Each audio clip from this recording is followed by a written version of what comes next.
El Parlamento Europeo pidió al presidente de Venezuela, Nicolás Maduro, la libertad de los opositores encarcelados en Venezuela.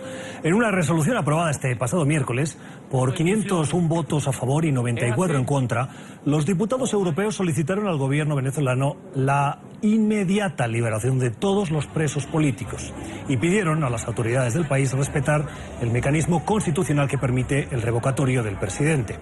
Expresaron además su preocupación por la gravedad de la situación venezolana, tanto en la calidad de la democracia, los derechos humanos y la situación económica y social, por lo que instaron a la alta representante del organismo, Federica Mogherini, a proponer un plan de asistencia para la nación. Bendición. Es así. La tarde de fin de semana está con los protagonistas de la noticia. En Madrid, España, vamos a saludar a Beatriz Becerra. Ella es directora de la Subcomisión de Derechos Humanos del Parlamento Europeo y es autora de la resolución sobre la situación en Venezuela. Señora Becerra, un saludo desde el continente americano. Muy buenas tardes, gracias por acompañarnos. Un placer, buenas tardes a todos. Señora Becerra, usted ha liderado esa resolución que impulsa ese plan para Venezuela, ese plan de asistencia de la Unión Europea. ¿En qué consiste? ¿Cómo se llevaría a cabo? La definición de ese plan, las características, habría que definirlas en función de la definición real de las necesidades que no sabemos. La cuestión es que lo primero que necesita la Unión Europea para activar ese plan de ayuda humanitaria es que Venezuela, el gobierno de Venezuela, lo solicite. Si no, es imposible que lo hagamos. Eso significa que en el momento que se nos pida, haremos un análisis de cuáles son las necesidades, estableceremos los protocolos, la agenda, los calendarios y la mejor manera de hacer llegar en tiempo y forma esa ayuda a los venezolanos. Precisamente, eurodiputada, quiero preguntarle cómo presionar para que esta sugerencia internacional sea acatada por el gobierno de Venezuela cuando Nicolás Maduro se ha negado, primero, a aceptar que existe una crisis humanitaria, económica o de cualquier índole, y segundo, a permitir el ingreso de ayuda humanitaria al país. Parece una contradicción. Yo creo que el marco en el que tenemos que facilitar que se produzcan los tres grandes cambios que entendemos que necesita Venezuela es ese marco de colaboración, contribución y búsqueda de soluciones internacional. Y en ese marco el gobierno de Venezuela, por supuesto, es un actor principal, pero todos los demás actores institucionales en Venezuela también lo son, y el resto de organizaciones internacionales, instituciones, gobiernos lo son, sin ninguna duda. ¿Qué quiere decir esto? Que no podemos pensar que lo que ha pasado ayer o hace un mes o hace 2 días va a seguir pasando. La cuestión es que la solución a los problemas que se agravan cada día, hay que buscarla en el ahora, en el presente y en el futuro. Y eso quiere decir que aquellos bloqueos, aquellas decisiones que han parecido inconmovibles, se puedan mover. Y de hecho, esos avances, al menos ese planteamiento de una vía de solución, ya está ocurriendo en otros ámbitos. En la resolución que hemos aprobado en el Parlamento sobre Venezuela, establecemos que desde nuestro punto de vista hay 3 cuestiones importantísimas que debemos abordar. Una es la liberación de los presos políticos, de todos ellos, y para esa liberación hay un instrumento que ya ha sido iniciado, que es la Ley de Amnistía y Reconciliación Nacional, que ahora mismo está bloqueado, pero que está ya en camino. Por otro lado, es esa ayuda humanitaria que obviamente necesitan los venezolanos. La escasez dramática de insumos médicos, sobre todo de medicamentos, es terrible. Esto, unido a la escasez energética, hace que la asistencia sanitaria a los venezolanos se haya convertido en algo prácticamente imposible, por no hablar del desabastecimiento de otro tipo de productos básicos. Y la tercera cuestión es el respeto al orden constitucional y a todas las herramientas que contempla, entre ellas la posibilidad de hacer un referéndum revocatorio. En esos 3 ámbitos, nos gusten más o nos gusten menos, se están dando pasos. Y se están dando pasos tanto desde el propio gobierno, a su manera, con su lenguaje, con sus propias limitaciones desde el punto de vista de aquello que nos gustaría que fuera más inmediato, y se están dando pasos por parte también de todo el resto de actores en Venezuela y a nivel internacional. ¿Qué quiero decir con esto? Que el hecho de que no se haya permitido la entrada de ayuda humanitaria o de ayuda en forma de medicamentos o productos básicos a Venezuela, incluso porque a las organizaciones no gubernamentales, a las ONG se les ha bloqueado la distribución, no significa que no pueda ocurrir hoy, que no pueda ocurrir mañana. Estamos en esa situación de ser parte de la solución, no de complicar el problema. Un problema, pero que usted, por lo que detecto, tiene cierto optimismo porque habla de que se están dando pasos. Me da la impresión de que usted lo que pone sobre la mesa es que Nicolás Maduro, por un lado, acepte el referendo, que por lo que estamos viendo en las últimas horas esto no parece que se vaya a producir, y por el otro lado que se respete la independencia de los poderes, que si nos volvemos a fijar en lo que está ocurriendo, parece que eso tampoco está ocurriendo y no va a ocurrir. Por lo tanto, quiero preguntarle, ¿cuán optimista es usted en lo que viene en Venezuela? Mismo es un valor muy importante para la vida, pero sobre todo yo creo en la responsabilidad.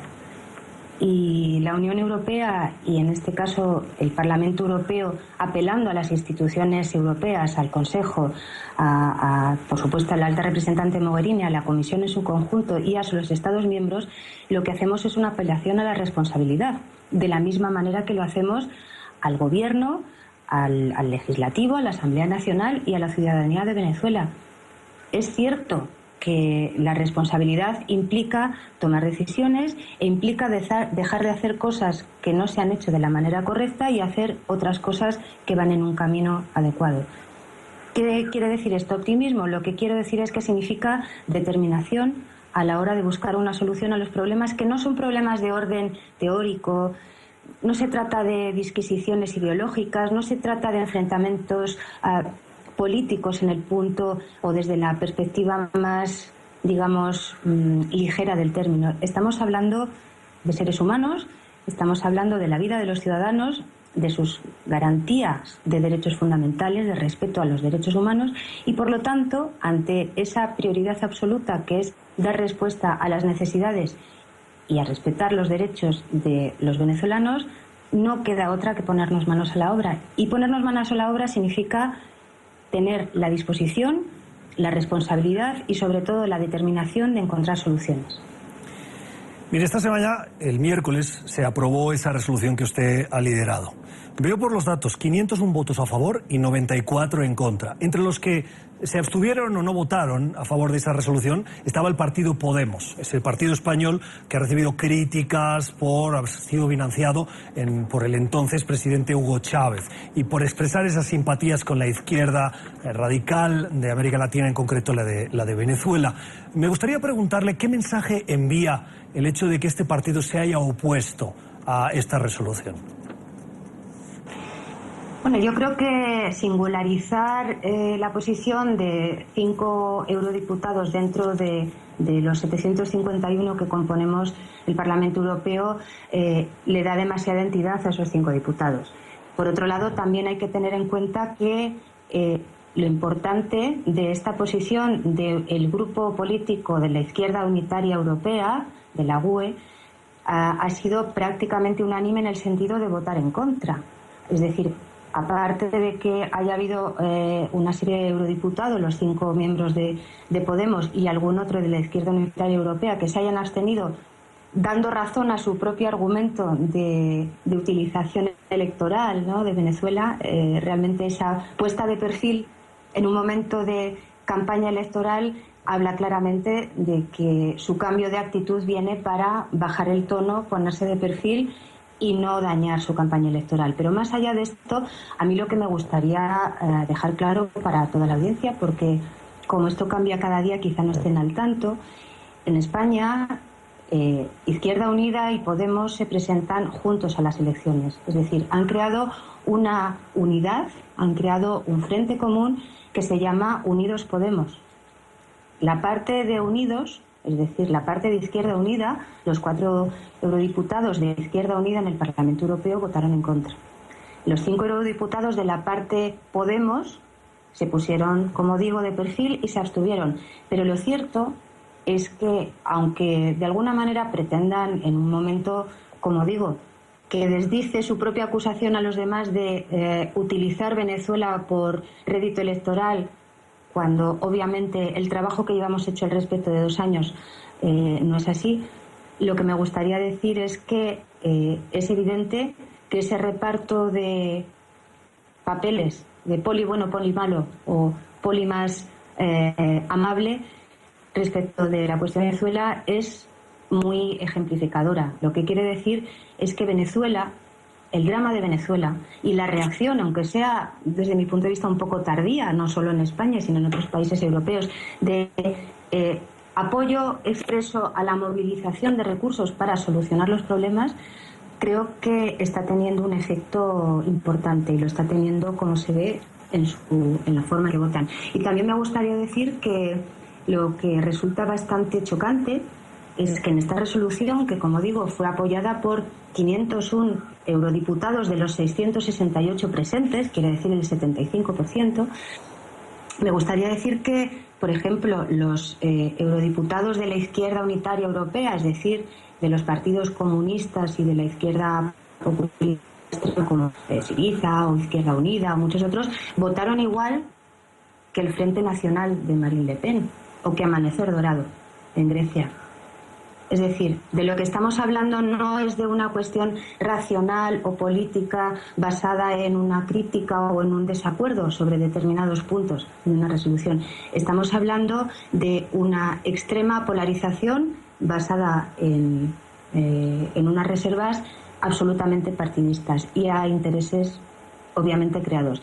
Yo lo único que quiero destacar y que me parece que es fundamental para los venezolanos y para todos los que me estén escuchando es que quiero recordar que el Parlamento Europeo representa a los 500 millones de ciudadanos europeos. Es decir, los eurodiputados somos los representantes electos de los ciudadanos europeos. Con lo cual esta resolución lo que expresa no es la voluntad o la opinión de estos eurodiputados. Lo que expresa es la voluntad y el deseo y la postura de los europeos. Y esa postura y esa decisión de los europeos es que es imprescindible facilitar una salida y una solución a los gravísimos problemas de Venezuela, que son de orden económico, humanitario y, por supuesto, institucional. Que las vías inmediatas que planteamos y que queremos contribuir a que se desbloqueen y a que se posibiliten las soluciones son la liberación de todos los presos políticos que existen en Venezuela, la posibilidad de que la ayuda humanitaria pueda entrar en Venezuela para, por lo menos, la crisis básica que existe en medicamentos y en insumos médicos se pueda cubrir, y que todos los instrumentos y herramientas que recoge la Constitución con el máximo respeto se puedan ejecutar, como es el referéndum revocable. Pues agradecemos a Beatriz Becerra, diputada del Parlamento Europeo por el Partido Español Unión, Progreso y Democracia, por habernos acompañado aquí en la tarde fin de semana y por haber estado tan pendientes de lo que pasa en Venezuela, un país que realmente necesita esa mirada, ese acompañamiento internacional. Señora Becerra, gracias. Muchísimas gracias a todos, buenas tardes y ánimo, valientes.